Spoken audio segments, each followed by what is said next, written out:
What's up? Welcome to the video log. I'm Tim Trueheart. I really appreciate you for checking it out. Remember to hit the subscribe button, like, comment, and tell your friends. Okay, so I want to give you an update. I'm still in No Fap November. I'm getting stronger. I'm overcoming the temptation. I'm already 22 days deep, and I feel really proud of myself.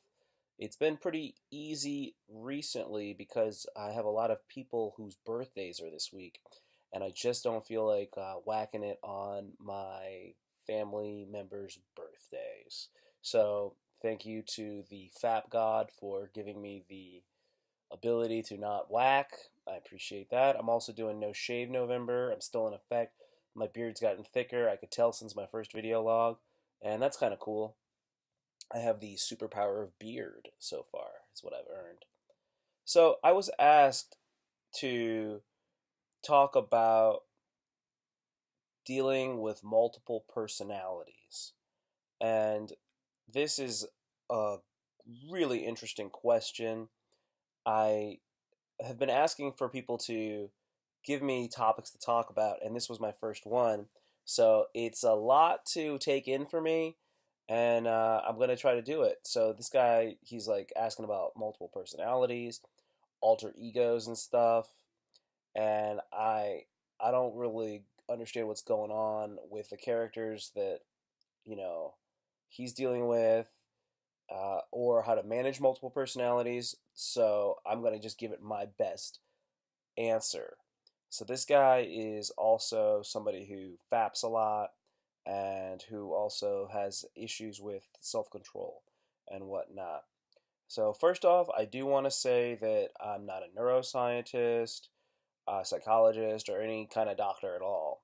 What I am is I'm a writer, a comedian, and an entrepreneur, and I have a background in education and fitness. So I do have a master's degree in interdisciplinary studies, and I have taken quite a few psychology classes, and I've definitely worked with people. I'm a people person. So the advice I'm going to be giving here is coming from somebody who's more of a self-help, teaching, coaching kind of guy, and I want you to just listen to it, see if it helps you, and take it with a grain of salt. Obviously, I'm a comic. Also, definitely check out my stand-up comedy show every Thursday at Summers Restaurant in Arlington, Virginia. It's at 8 p.m. It's a great show. I'm the host, and it's going to be a lot of fun. Got a lot of funny people that are out there doing their thing and coming out. And follow me on Twitter and Instagram as well. So let's get into the question, what do I do about my alter ego? Okay, well, let's unpack that one a little bit, shall we? First, if this alter ego is suicidal, or if you think it may want to harm you or somebody else, please, if you feel like you have this alter side, get help immediately. This is not help. This is kind of just like advice. Okay, so your alter ego is not a danger to you or anyone else. Great. So let's get down to business. If we can break ourselves down into different personalities or versions of ourselves, then we can use them to help us navigate through life. So our alter ego could be somebody that's really helpful and beneficial to us. So I'm talking about compartmentalizing. Compartmentalizing different versions of yourself and letting certain ones take the lead depending on the type of situation that you find yourself in. So the person you are at work is not the same person as when you're at church or when you're playing grab ass with your buddies. So get in where you fit in.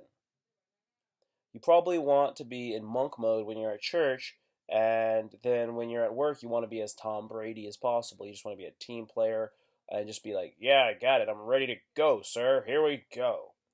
And when you're with your significant other, you want to be in your laid back alpha. That's kind of what you want to be doing. Um, the issue is knowing who you are and getting to your core self. So you're like a car company with a variety of makes and models, and you can look at each one of them as a different version of yourself. Sometimes you're a Corvette, sometimes you're a Chevy Suburban, sometimes you're an Impala, and sometimes you're an electric Chevy Volt. I know I'm using Chevy, I'm American, whatever. The thing is, I know I'm using clunky car analogies, but the point you have to know is who you are at your core, and you have to be able to apply the different aspects of yourself to different situations depending on what comes up. When I think I'm getting close to relapsing or something like that with something I'm trying to achieve, like if I'm on a diet and I think I'm about to eat this big donut, with the pink icing and all the Homer Simpson sprinkles on it, I try to channel something different. Like if I think I'm on a FAP and I'm in No Fap November, what I do is I try to channel my monk mode and I try to give myself the emotional and spiritual strength necessary to not relapse, and that comes from monk mode. It's not going to become coming from when I'm like acting super broy. Super broy qualities in my disposition don't help me from stop being uh a masturbator. That's not going to help me that much. Maybe it would be like, bro, come on, man, you're going to jerk off. Come on, bro, you're better than that, dude. But that's not always the case. Usually it's more like breathe, relax, just focus on like, positivity and things like that. And then like the mood will subside. Or you just take the cold shower. I take the cold showers too. Those are helpful. It's really good for your skin, I've noticed.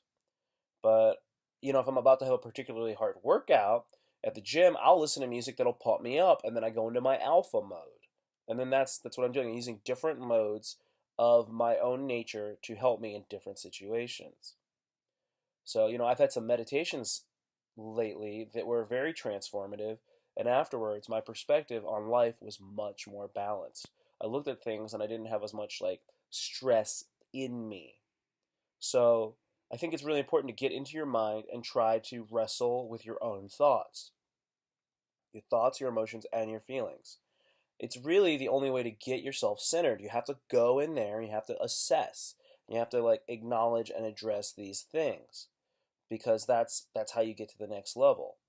It's like if your mind is a bunch of tangled up cords and wires that are like behind your home entertainment system, you got to pull the TV away from the wall and look at that rat's nest of cords and wires, and you got to figure out which one starts here and which one finishes here, and it wraps around this other wire and it's intertwining. And those are all different things in your life and different thoughts and emotions and memories, and you got to like unravel all that shit.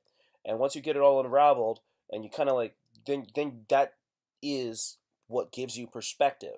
What you want to do is you want to keep those wires neat and organized. If you let them just get all tangled up again, you're going to be right back where you started. The job is to always keep that tangle of wires and thoughts that occurs in your mind so organized and neat and clean. And just the process of going through that is helpful, and it will keep you centered and it will keep you better off. And remember what I said before, the burden is on you to clear your mind every day, to overcome resistance every day. The more that you can overcome any of these resistances and these things that you experience, the better you will be at dealing with everything that's going to come, and that things are going to come every day. Things are going to happen. So the more you are able to center yourself, the better you're going to be. Unraveling the cords gives you the perspective necessary so that you know who to be in certain situations. Just getting a planner out. Getting your planner out, writing down what your plan is, then you're like, oh, okay, I'm going to be doing this tomorrow. Well, then tomorrow from this time to this time, from noon to 5, I'm going to be at some sort of work function. I'm probably going to need to be in my Tom Brady work mode. But then after that, then I'm going to go hang out with this girl. I'm going to be straight alpha for that whole time. Again, I really appreciate you checking out the video log. Remember to like, comment, tell your friends, and hit the subscribe button. Thank you very much. Peace.